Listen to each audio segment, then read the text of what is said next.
দিল্লি না ঢাকা, ঢাকা ঢাকা, দিল্লি না ঢাকা, ঢাকা ঢাকা।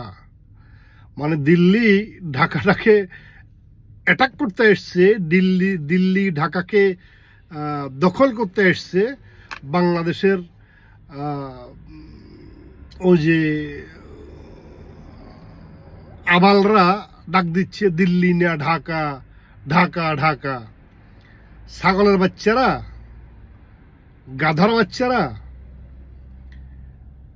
যখন 1971 সালে দেশ স্বাধীন হয়েছে, 1971 সালে বাংলাদেশে সেনাবাহিনী সক্রিয় ছিল না, বাংলাদেশে বিমান বাহিনী সক্রিয় ছিল না, নৌবাহিনী সক্রিয় ছিল না।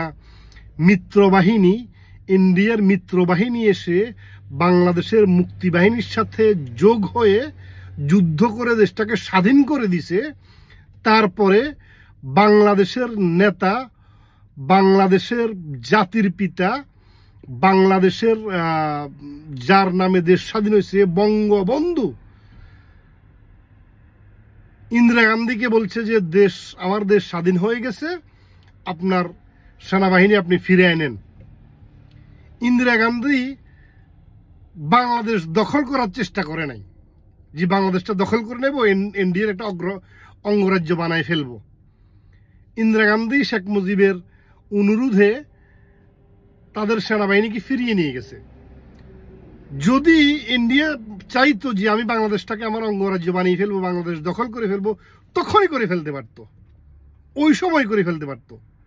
সব জায়গায় সেনাবাহিনী বসা দিয়ে, নিজস্ব লোকজন বসাই দিয়ে, যে না বাংলাদেশ এখন থেকে ভারত একটা অঙ্গরাজ্য, তখন হয়নি। আর এখন বাংলাদেশের সক্রিয় সেনাবাহিনী, সক্রিয় বিমান বাহিনী, সক্রিয় নৌবাহিনী, সক্রিয়, সবাই সক্রিয়, বাংলাদেশের সব সর্বস্তরের জনগণ সক্রিয়। এখন এসে তোমরা ছাগলের বাচ্চারা স্লোগান দিচ্ছ দিল্লি না ঢাকা, ঢাকা ঢাকা। বলদের বাচ্চা, বলদরা।